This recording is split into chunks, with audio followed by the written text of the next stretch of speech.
বাংলাদেশে এটা সত্য যে তালেবান আর জামাত এক না, জামাত অনেক প্রোগ্রেসিভ।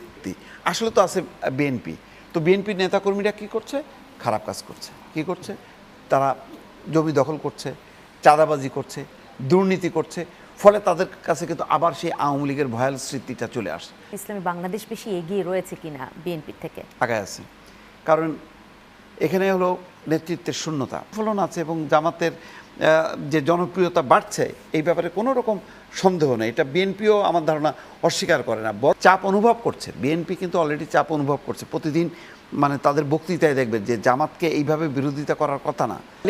মানে মনে করেন যদি কোনো দল নাও আসে, শুধু এই দুইটা দল নির্বাচন করে, তাও কিন্তু যথেষ্ট প্রতিদ্বন্দ্বিতাপূর্ণ হবে, একটা 100% হবে না। আওয়ামী লীগের বাইরে দুইটা রাজনৈতিক দল আছে যাদের একটা গণভিত্তি আছে, তৃণমূল পর্যায় পর্যন্ত সংগঠন আছে এবং জনপ্রিয়তা আছে। সেটা হচ্ছে বিএনপি আর জামাত। জাতীয় পার্টি তো অনেক আগে নিঃশেষ হয়ে গেছে।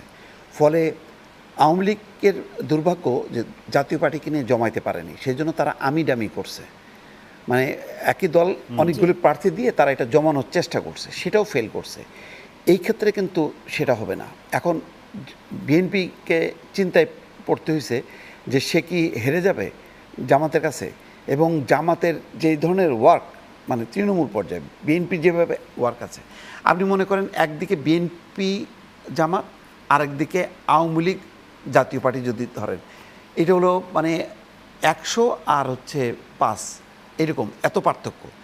আর এখন যদি আপনি বিএনপি আর জামাত ধরেন, তাহলে 60-40, তাহলে মানে মনে করেন যদি কোনো দল নাও আসে, শুধু এই দুইটা দল নির্বাচন করে, তাও কিন্তু যথেষ্ট প্রতিদ্বন্দ্বিতাপূর্ণ হবে, একটা 100% হবে না, কিন্তু 80% হবে, 70% হবে, 60% তো হবে। কারণ দুইটা দলই তো পপুলার এবং দুইটা দলেরই তো তার ভোটাররা আছে। সেই তাদের ভোটারদেরকে যদি তারা কেন্দ্রে নিয়ে আসতে পারে, তাহলে কম্পিটিশন হবে। অলরেডি চাপ অনুভব করছে বিএনপি, কিন্তু অলরেডি চাপ অনুভব করছে প্রতিদিন, মানে তাদের বক্তৃতায় দেখবেন যে জামাতকে এইভাবে বিরোধিতা করার কথা না, কিন্তু করছে। এই কারণে তারা আস্তে আস্তে নাকের ডগায় চলে আসছে। ছাত্র সংসদ নির্বাচনের পর থেকে এটাই তো বোঝা যাচ্ছে যে তাহলে জাতীয় পর্যায়েও তার একটা প্রতিফলন আছে এবং জামাতের যে জনপ্রিয়তা বাড়ছে এই ব্যাপারে কোনো রকম সন্দেহ নেই। এটা বিএনপিও আমার ধারণা অস্বীকার করে না, বরং বিএনপি সেই অবস্থান থেকে নিচে নামছে। কিন্তু আমি এটা বলবো না যে এইরকম কমছে যে সেটা জামাতের কাছে ধরাশায়ী হবে। আরও 5 মাস আছে, ফলে এই 5 মাসে এর মধ্যে হয়তো তারেক রহমান আসবে, বেগম খালেদা জিয়া, তারেক রহমান সারা দেশব্যাপী যদি ঘোরে, তখন হয়তো পুরো পরিস্থিতি আবার পাল্টে যাবে, নাও যেতে পারে। কিন্তু এটা সত্য, ওই 14, 18, 24 এই সব নির্বাচনের থেকেও প্রতিদ্বন্দ্বিতাপূর্ণ হবে সামনের নির্বাচনটা, যদি আওয়ামী লীগ পার্টিসিপেট নাও করতে পারে। সেক্ষেত্রে কৌশলে আপনি এই মুহূর্তে যদি আপনার কাছে জানতে চাই যে কৌশলে কি জামাত ইসলামী বাংলাদেশ বেশি এগিয়ে রয়েছে কিনা বিএনপির থেকে? আগে আছে, কারণ এখানে হলো নেতৃত্বের শূন্যতা।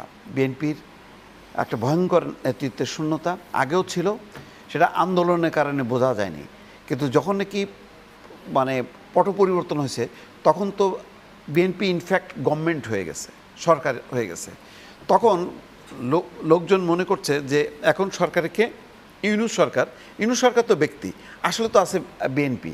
তো বিএনপির নেতাকর্মীরা কী করছে? খারাপ কাজ করছে। কি করছে?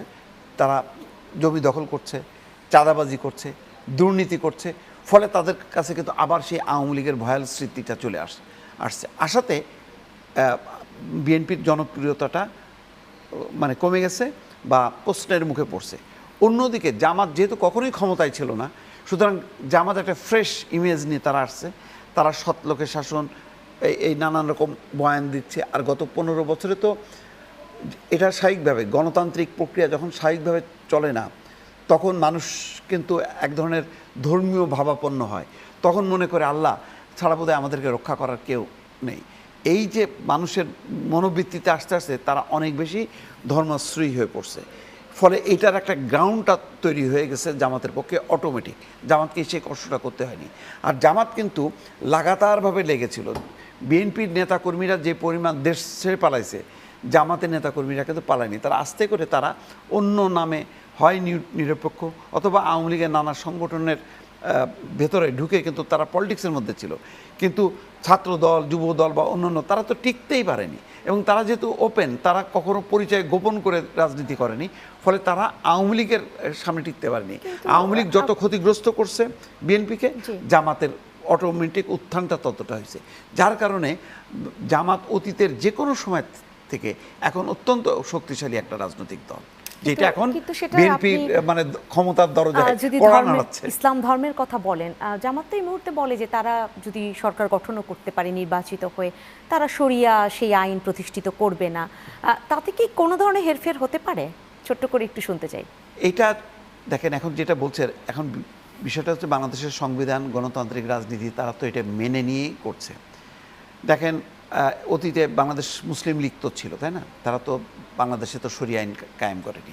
অনেক মুসলিম ইসলামী নাম, এরদোয়ানও কিন্তু এক ধরনের ওই ধরনের ধর্মীয় উগ্রতা সামনে এনেই কিন্তু তারা ক্ষমতায় আসছে, কিন্তু এসে কিন্তু শরিয়া আইন কায়েম করেনি। জামাত কি করবে? জামাত এখন যেটা বলছে সেটা হচ্ছে গণতন্ত্রের কথা, পশ্চিমাদের কাছে মানে ভালো থাকার বা তাদেরকে আশ্বস্ত করার একটা রাজনীতি তারা করছে।